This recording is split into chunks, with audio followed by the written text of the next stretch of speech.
Really interesting story here in Wired magazine.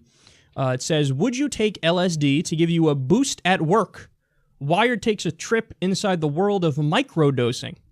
Under pressure to perform, Silicon Valley champions are taking tiny hits of LSD before heading to work. Are they risking their health or optimizing it? Okay, now they say, Lily, not her real name.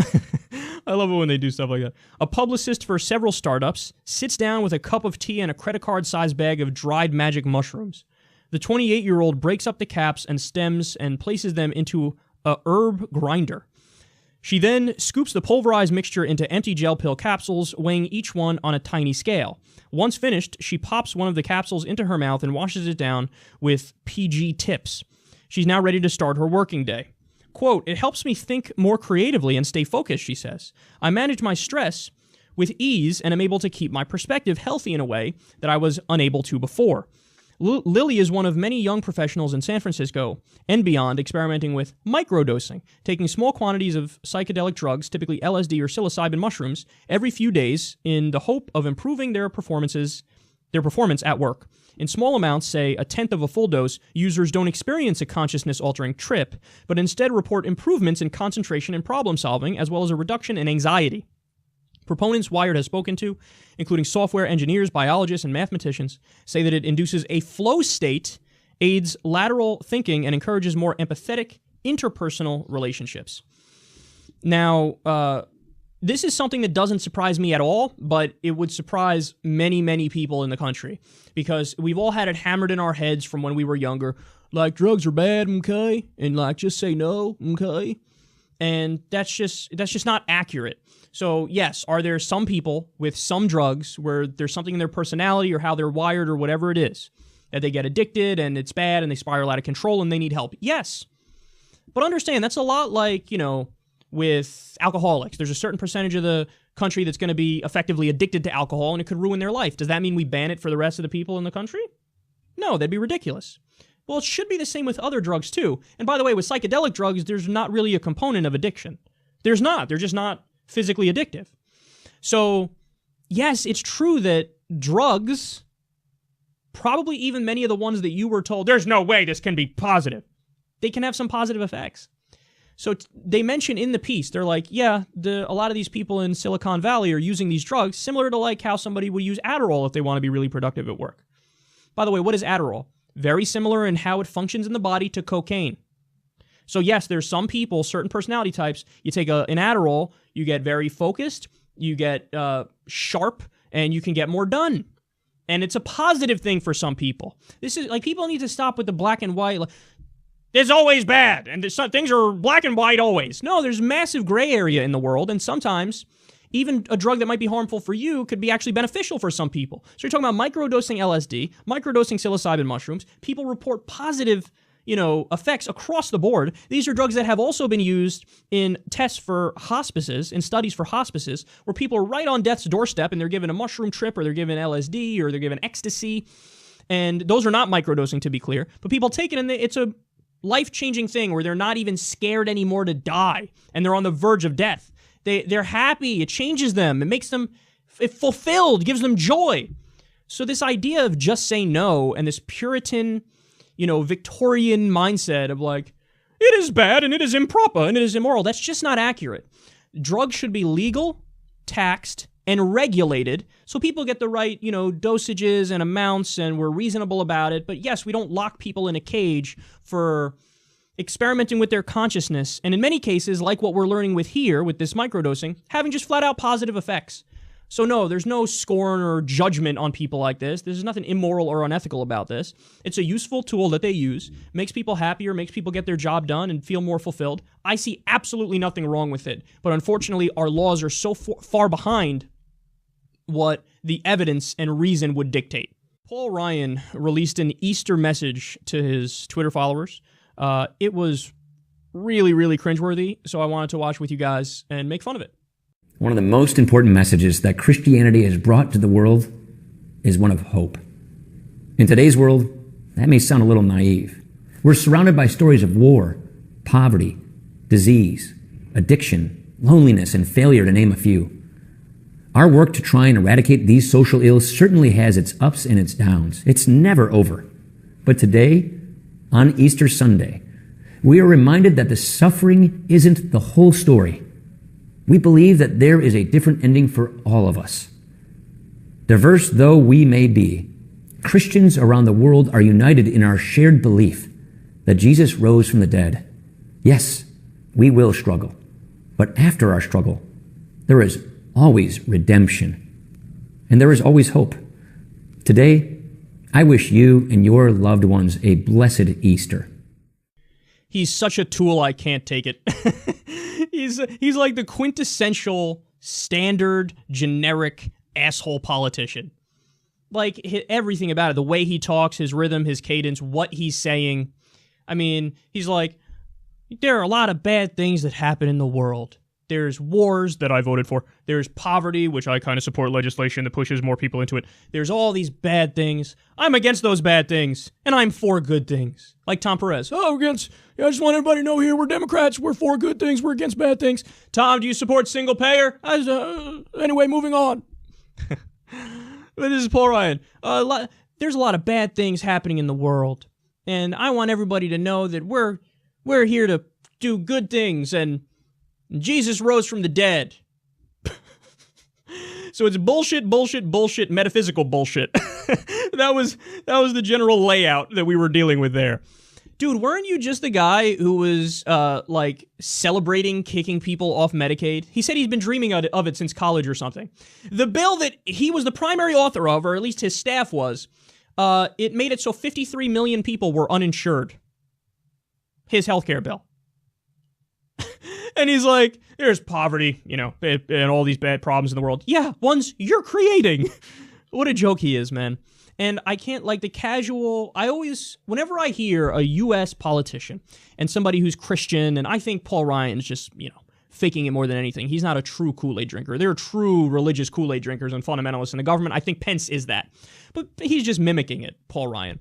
But whenever I hear politicians say shit like that, like, Christians around the world, we're diverse, but we all can believe in one main thing. Jesus rose from the dead. I always think, take out our own culture and our context and the fact that we live in a country where most of the people are Christian and the fact that we're just kind of numb to how goofy they can be, and just put in any other religious argument there. Like if this was in Iran and it was a Muslim politician giving one of these things for one of their holidays and he says, what unites us all is one thing, that Muhammad, flew to heaven on a winged donkey. We'd all be like, look at how stupid they are! So primitive! But Paul Ryan does it with Jesus rising from the dead. You got a zombie Jew carpenter in his religion, and we're all like, yeah, Jesus rose from the dead. And what the fuck, the bunny? The bunny comes from, again, a fucking ancient pagan tradition. Just like the Christmas tree, it's a tree. It's from a pagan tradition. We kind of jacked it. But, I mean, how do people not realize how shamelessly made up all this is? Like, yeah, we got a furry bunny, and we got colorful eggs that you find. Right? That's in the Bible. It says in Numbers 13 to lines 13 to 14, thou shalt findeth my eggeth, my colorful eggeth, and worship thine furry bunny. It's just so made up. But you got people like Paul Ryan, he exploits it to try to get votes. He knows, hey, a lot of my voters are Christians, so let me... yes, I believe that Jesus rose from the dead, and again, I am against bad things. I don't like poverty. Anyway, did we pass that bill that cuts Medicaid $880 billion yet? I love that bill. Lee Fang of The Intercept, and forgive me if I mispronounce that, Lee. I've been told different things from different people. Some people say it's pronounced Lee Fung. Some people say it's Fang. I don't know what the fuck it is, so I'm just going to call you Lee. I have a feeling if I met you, we'd be on a first-name basis anyway. So Lee of The Intercept is continuing to do fantastic work. Listen to what he uncovered now. Big Pharma funds independent advocacy groups attacking drug price reduction bill. Wow. Advertisements from seemingly independent advocacy groups are swamping Beltway newspapers with dire warnings that recent proposals to lower drug prices will lead to dangerous consequences. In the last week alone, the ads have disappeared in the Washington Post, the ads have appeared. I like how I flipped it to mean its opposite. The ads have appeared in the Washington Post, Washington Times, Roll Call, The Hill, and Politico. The groups placing the ads have no obvious connections to pharmaceutical companies. For instance, the American Conservative Union, or ACU, one of the organizations taking out an ad, describes itself as devoted to promoting liberty, personal responsibility, traditional values, and strong national defense. But unbeknownst to readers, the organizations have undisclosed financial ties to the pharmaceutical research and manufacturers of America. The umbrella lobbying group that represents the biggest names in the drug industry, including Merck, Pfizer, Bristol Myers Squibb, Purdue Pharma, and Eli Lilly. The ads have appeared as legislators are taking up proposals designed to lower drug prices, potentially cutting into the profits of the big drug makers. A bill proposed by Senator Al Franken would reverse a 2003 law that prohibits Medicare from using its collective bargaining power to negotiate for lower prescription drug prices. The ban on negotiation was originally authored by legislators working closely with pharma lobbyists, and the sponsor of the ban later became a pharma lobbyist. Wow. Okay, so Americans for Tax Reform, who ran one of the ads, received $746,000 from Big Pharma, and the American Conservative Union received $100,000 from them. So this is how politics actually functions. Obviously, it works like this with politicians, where politicians get campaign contributions from the corporations, and then they do the bidding of the corporations. But you even see it in media in this sense, where you have these allegedly independent groups that are just pushing a philosophical position that they hold near and dear, and they'll run an ad or something, but then you dig a little deeper and you find out, no, it's that this so-called independent group is funded by Big Pharma, so they're just carrying water for Big Pharma. In fact, people really don't get how deep this rot goes because this is almost all of right-wing talk radio now. So Glenn Beck, for example, Rush Limbaugh, Mark Levin, these are all people who, they really don't have many traditional advertisers on their shows. Over time, especially with Rush Limbaugh and Glenn Beck, but specifically Rush Limbaugh, what happened is with the Sandra Fluke incident years and years ago now, where she basically called this poor college woman a whore because she took the pill or something. Advertiser said, that's it. We're done with right-wing talk radio. I mean, it's been controversial for a long time, and we don't like what they have to say. And also, this is probably the most important point, too. They don't have the viewership that they claim to have. Like, Rush Limbaugh still cites a number from, like, the 1990s at his peak. He says, like, 10 to 20 million or even 30 million sometimes, they say, listeners to the show. I don't even know if that's per week or whatever the fuck. But that's simply not true. I mean, he's off many of his flagship stations that he was on at the time. So he used to be on the number one stations in all these different places. Now, I know in New York, he's off WABC, which is like the number one talk station. And even number one in talk radio doesn't mean much. It's like being the tallest kid in kindergarten. It's fucking talk radio. It's just not that popular. So they don't have the viewership. They don't have the advertisers. So how the fuck do they stay on the air? What are you talking about? Well, the answer is basically welfare. They take corporate welfare from private groups. So they'll have different right-wing think tanks, whether it be the Heritage Foundation, whether it be, what are the ones, I forget the name of the ones, Freedom Works, some of the ones run by the Koch brothers, where they just put some of their billions of dollars into these groups. And what they do is they fund propaganda that serves their ends, serves their purposes. So, Glenn Beck with his The Blaze TV network, which gets horrible ratings, and Rush Limbaugh with his shitty radio show, who literally at sometimes has dead air in the breaks or public service announcements because he doesn't get any traditional advertisers. They're propped up by these right-wing think tanks. It's all a house of cards, man. To be fair, there are some who are popular, like Bill O'Reilly really does have, or did have, the number one show on cable news, which is sad. But to be clear, all the people who listen to him, they're like over the age of 70. So he's got like virtually every old white man in the country loves Bill O'Reilly. But he actually is genuinely popular and gets the eyeballs, yada yada. Whereas Rush Limbaugh, Glenn Beck, not at all. So, but it's a trick. They're propped up. They don't make it in the free marketplace. You put them on YouTube and see how well they do. Nothing. Even the young conservatives will be like, fuck this old asshole ranting. They're just not interested. They just don't have the appeal that they arguably maybe once had. Well, it's the same thing with nobody is actually in favor of a bill that would bias the system in favor of Big Pharma and let them price gouge you and make you pay more for the drugs you need. Nobody's actually in favor of that. So what do if you're Big Pharma? Propaganda. Okay, let's pay these supposedly independent advocacy groups to frame the issue in a way where it's misleading, where you get people to be against their own interest. And there's been countless examples. Various states have tried to introduce, like California, I think, did in the last election, a bill that would lower the cost of prescription drugs by allowing negotiation. And it was killed. And it was killed, I think, because there was a massive amount of Big Pharma money that went into the advertising campaign that tricked people into voting against their best interest. It's the oldest trick in the book. And now you see it again. Whenever these bills pop up, whether it be at a national level, whether it be at a state level, there's always a massive propaganda campaign where people try to make you think you're voting against your own interest. They'll call it like government control of the drug supply, and are they going to ration? We're just asking questions. When again, the real idea behind it is just allow the government to negotiate better prices so you pay less for your drugs. But you frame the issue in a misleading way, and they push it out there. People think they're independent groups, but no, they're funded by Big Pharma. So you can buy different groups' positions on legislation, even when the bill is a slam dunk, no-brainer, not even close. And moving forward, this is going to be the only way that Big Pharma wins battles. It's the same thing, by the way, with initiatives to legalize recreational marijuana.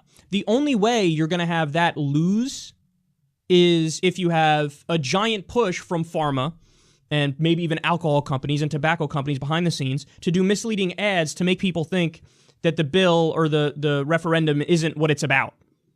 So this is unfortunately the way politics works in the United States of America, and this is why the answer is through and through to get money out of the system. Especially with the politicians, it manifests in the worst way, where you have politicians raise money in campaign contributions to their campaigns, for their parties, to super PACs, and then they end up doing the bidding of the people who gave them the money, which is, guess what? Not you.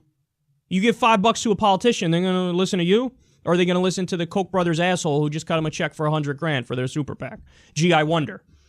So it's just a system of open and legalized bribery. You see it in the media, you see it with independent groups, and you see it with the politicians. And The Intercept is doing a great job, again, exposing this massive scam that's being run on all of us.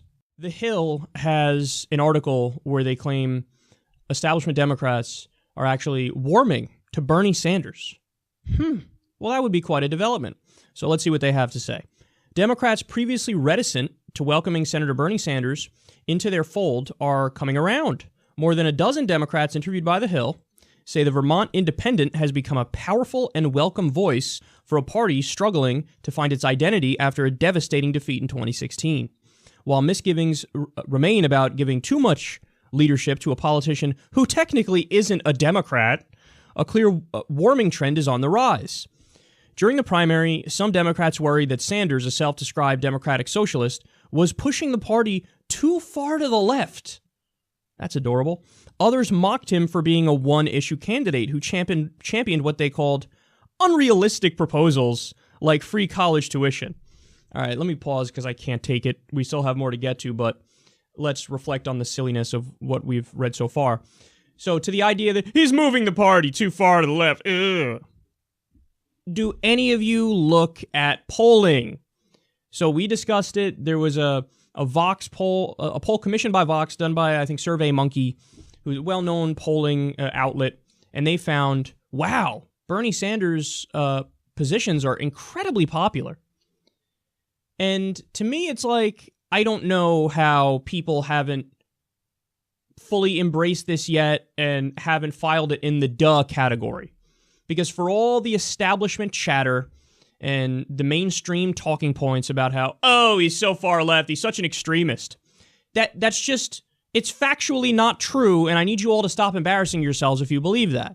If you're calling Bernie Sanders far left, then you're also calling the American people far left, because on almost every issue, he has a strong majority on his side. So what the Democrats are effectively saying is, I don't know if we should really be that popular. We should probably try to be more unpopular for a while. And then to the idea of like, pie in the sky, he wants things that are unrealistic, like free college. Jackasses, it's a very, very common thing in modern nations to have free college. You do know we have, for example, free high school. Like they think like, oh my God, that's not even possible. I mean, what a wacky idea. It's just, we've never seen anything like it or any similar models, except that we have the exact same model when it comes to high school, when it comes to middle school, when it comes to elementary school. So what do you mean? Like, oh, it's so crazy. Slovenia has free college. I rest my case. We're gonna go around and say we're number one in the world. We do everything so great. It's amazing. We're really great. But oh yeah, we can't do that thing that Slovenia managed to figure out how to do. So should we just call it the Slovenian dream from now on? Or the American dream? Oh, the American dream. You give people an opportunity and a chance. It's equal opportunity, and then they can make it. Well, what they're saying is no, we don't want that. It's the Slovenian dream because they offer college. Here we have a student loan debt crisis. Over $1 trillion in student loan debt. We have some senior citizens who are still paying off student loans. You can't even file for bankruptcy on it. It's like the one kind of debt that just never goes away. So you want to talk about a gross, rotting, sick system. Here it is right here. Okay, let's continue and you'll see what other silliness they throw at Bernie Sanders. And he angered some Clinton allies who felt he stayed in the race too long and cut into her message and campaign coffers. At least some Clinton supporters think Sanders deserves a part of the blame for Clinton's loss to Donald Trump in the general election. All right, pause again. Perhaps you should get mad at Hillary Clinton for doing the things that Bernie accurately pointed out that she did. It's not Bernie's fault that she supported NAFTA. It's not Bernie's fault that she pushed for the TPP 45 times. It's not Bernie's fault that she voted for the Iraq War and voted for the Patriot Act and pushed for intervention in Libya, regime change in Libya. It's not Bernie's fault that she got over $600,000 for a couple speeches to Goldman Sachs. It's not Bernie's fault that the Clinton family has raised $3 billion in their careers. It's not his fault. But see, this is the corporate Democrat trick. Yell at Bernie Sanders, berate Bernie Sanders, scold Bernie Sanders for pointing out facts about Hillary Clinton. Well, those facts were going to come out either way. And remember, it was the corporate Democrats who said, look, you can't run Bernie Sanders in a general because there's so many skeletons in his closet that it's going to be his fault when he loses because the Republicans are going to point out all these skeletons and say, see, he's such a bad candidate. Then that's exactly what happens to Hillary Clinton, and they turn around and blame Bernie still. What the fuck? So her voting record, her decisions, her career, that was the problem. But now they scapegoat. They go, it's Bernie's fault. Even though Bernie was up on Trump 10 points on average. In some polls, he was up 15 points in the general election. He was mocked for having a voting base that's too white and too male. Meanwhile, who decided the election? Yes, white males in the Rust Belt. It was white males in what was supposed to be the Democratic firewall. Working class white people who voted for Obama twice. So you can't just say, they're all racist and sexist and that's the problem. And that's, you got to shame them and just protect Hillary's image and her ego and say, Hillary, you're wonderful. No, it's not.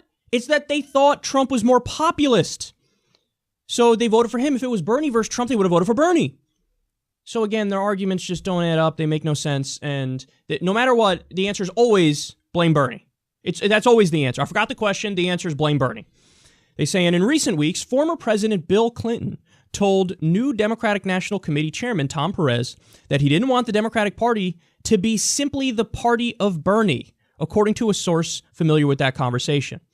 So that's Bill Clinton basically hanging on for dear life through gritted teeth and a heavy heart, saying, I don't want the party to leave me and my wife and our neoliberalism behind. Which means what? What's the only logical conclusion you could take away from this? The Clintons care more about themselves, their own careers, their own asses, than they do about the future of the Democratic Party. Because guess what, Billy Boy? It is exactly your philosophy. It's what you represent and it's what Hillary Clinton represents that has utterly destroyed the Democratic Party at every level of government. You had your run, buddy. The Democrats have been creeping in the neoliberal direction from the 1980s and onward. What has it gotten us? It's gotten us a party that's in bed with Wall Street, in bed with the military-industrial complex, in bed with Big Pharma. It's gotten us a party that has gotten wiped out to the point where a reality star buffoon who said, I grab him by the pussy, I don't even wait, is president of the United States. This terrible, grotesque Republican Party has a majority in the Senate, a majority in the House of Representatives. They have a majority of state legislatures, and they have most governorships. So you don't even have a majority of fucking dog catchers, and you're out there, you think you should have a say in what direction the Democratic Party goes in? You should be kicked out of the Democratic Party. But see, this is what happens. It's so clear that all the energy is behind Bernie Sanders and a real progressive wave in the country that they went from, the corporate Democrats went from, no, we're not even going to allow Bernie Sanders to be part of what we're doing here, and him and his people can go kick rocks, take a long walk off a short pier, you stupid progressives. Stupid. And then they realized, oh, there's like 13 of us if we decide to get rid of progressives. And there's only like 13 corporate Democrats. They're all in the Washington bubble. And it's a house of cards. Like the corporate Democrats are a house of cards. They're just propped up by big money. That's the only thing that keeps them viable. The people are not actually with them. What, you think like Neera Tanden and Joe Manchin and people like that? People, oh, Joe Manchin, I can't wait to go vote for him. Nobody likes him. Nobody likes these people. So then they realize, well, we can't beat Bernie and his wing, so now we got to join him. But what are they doing in the process of joining him? You have Bill Clinton saying, well, look, we'll let you in, but maybe you're not the whole party and we still get to do our ideas. And no. This isn't a discussion. This isn't a conversation. You guys lost. Move the fuck on. When you get destroyed, when you get defeated, decimated, obliterated in any other job, do they say, we're going to have you in as an expert and you're going to show us, some of your tricks? No, if anything, you show us what you stand for so that we do the opposite of it. That's what it is. But no, they think they're still relevant. Like, oh, yeah, no. We can't just be the party of Bernie. We can't just be the party that wants Medicare for all and wants a living wage and wants free college and wants to end the wars and wants to end the drug war and wants to re-regulate Wall Street and wants to only take money from middle-class people, regular people, and ban PAC money, ban corporate money. We can't just be a party that's actually principled. We have to be not principled, too. No. Go away.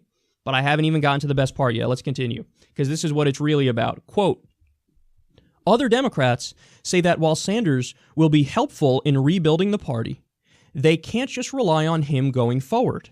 One Democratic consultant who supported Clinton joked that it was the, quote, Bernie Band-Aid tour. We'll slap him over our problems, but fundamentally change nothing. Wow. Still, there are still some Democrats, particularly those who supported Clinton, who find Sanders' role offensive. You come out of the gate, and this is who you're dragging around with you, said one former DNC official. A majority of people supported Hillary Clinton in the primary, and making Bernie one of the main figures of the Democratic Party isn't going to do a damn bit of good. They tipped the scales behind the scenes against Bernie Sanders massively.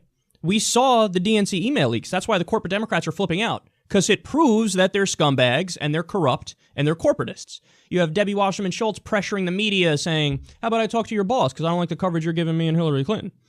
We have in other leaks Hillary Clinton talking about how, oh, the rich are so oppressed and there's this new bigotry against rich people in the country. You have her talking about, what we need is totally free and open trade borders. So in other words, put NAFTA and TPP and the WTO on steroids and let's outsource more jobs. So you look at what happened, the fact that they tried to hide the debates because they didn't want Bernie catching up and they saw he was catching up, the fact that they tried to atheist shame him in the Midwest because he was doing well in the polls, so they used a trick. They're like, well, I mean, people in the Midwest are religious. Hillary can play up how religious she is and kind of scold Bernie for being non-religious and bring it up. You see the way the sausage is made. You see how in some pro-Bernie districts in some states, they changed the voting times so that fewer people would be able to vote. They cheered on closed primaries, which means they're cheering on locking out some people from voting. They don't want independents voting. They don't want millennials voting because when that happens, Bernie's more likely to win. So you see how screwed up they were. And then at the end, they come back and clutch their pearls like, oh, how dare Bernie say anything? Hillary won. She got most voters. And that's the end of the conversation. She got more voters. She was an A-list celebrity at the beginning, had total name recognition. He was a nobody senator from Vermont who like 18 political junkies knew, started with nothing in the polls, then somehow managed to get 47% of the vote and win 22 states against a political juggernaut, all while the DNC was rigging it against him. And you're going to talk about, oh, she's so popular. She's not. That's why she lost to Donald Trump. Sure, she won the popular vote, but go ahead, try the same model again. What'll happen? You'll get a candidate that wins the popular vote, but loses the general election. You want to keep losing the general election? You want to keep losing the electoral college? Be my guest. We don't want to do that. We want to win. But they're so smug. I mean, they've been proven to be wrong. And they're still like, no. And they have nothing to say about the fact that Bernie was up 10 points on average in the polls against Trump, 15 points in some polls, that he specifically does well with the group that would have undercut Trump's support. He would have gotten those people in the Democratic firewall in the Rust Belt to vote for him because he's a strong populist candidate. He had people in fucking West Virginia praising him. West Virginia. He could have flipped some deep red states. But the biggest point is, like I told you just before, they want to call this, because Bernie's going around the country with Tom Perez and they're doing a unity tour for the DNC. They're calling it the Bernie Band-Aid Tour. We'll slap him over our problems and fundamentally change nothing. So in other words, they're using Bernie as a figurehead. They're using Bernie as a mascot. They're saying, here, Bernie, go out there, we'll prop you up, and you do your great speech about how we need to raise taxes on the rich and do something about this insane level of income inequality and make the minimum wage a living wage and bring back strong unions and do single payer and free college and end the wars and end the drug war and make us a thriving social democracy, get rid of the death penalty, all the great things Bernie stands for. You go out there and fight for this stuff. And we are going to, quote, fundamentally change nothing. So the corporate Democratic strategy used to be, we're going to use milquetoast, centrist, neoliberal language, like Hillary Clinton did. But then that didn't work. People went, we hate that. We hate it, we despise it, and that you're standing for nothing. You're just doing the corporation's bidding, and every now and then you sprinkle in some bare minimum progressive things like, hey, I'm now pro-gay marriage in fucking 2013. Oh, how progressive you are. I'm not going to ban abortion. Oh, it's so progressive, such a low bar. But now the corporate Democrats move from that to, we're going to use all the rhetoric of social democrats. You know, we're going to use all the rhetoric of the Green Party. We're going to use all the rhetoric of Justice Democrats and our revolution and brand new Congress. We're going to use all the rhetoric of strong progressives, but, quote, fundamentally change nothing. Look, here's the thing, man. If I'm Bernie Sanders, do I consider, hey, we're going to go do this unity thing with the DNC and Tom Perez? Here's where I consider. I consider it if they say, all right, thing number one is that vote we just took where we decided to keep taking corporate money, reversed. We're not taking corporate money. We're not taking PAC money. We're going to raise in small amounts from the people. We're going to really be a party of the people. If they say that, I go, okay, now you got my attention. Now I'll consider a unity tour with you. Then if they say, okay, you got it, we're going to adopt your platform and fight for these things, then you're not just talking the talk, then you're walking the walk. The main key is if they actually say, and they do it, hey, we're not going to take corporate money, we're not going to take PAC money, well, then I go, okay, you're serious. But if they keep taking corporate money and PAC money, well, then I can't trust anything else that they say or that they do. So you would need to adopt our platform, because it's the one that's popular and correct, and the overwhelming majority of the American people want it, and stop taking corporate and PAC money, and then I would do a unity tour with you. But no, unfortunately, they're still taking corporate money and PAC money, the DNC is, and they're just using Bernie as a mascot. And, you know, Bernie's either oblivious to it or he knows it, but he still thinks, well, this is as good as we're going to get and we have to meet him halfway. No, Bernie, we don't have to meet him halfway. In fact, it's the exact opposite. They need to get the fuck out of the way and let us do our thing, because if we do our thing, then we win. And then if we win, then we get these policies for the country. If we do even 50% of what they want us to do, we're going to lose, because they stand for nothing. They're soulless, vacuous, vapid shells of human beings who only care about serving their donors.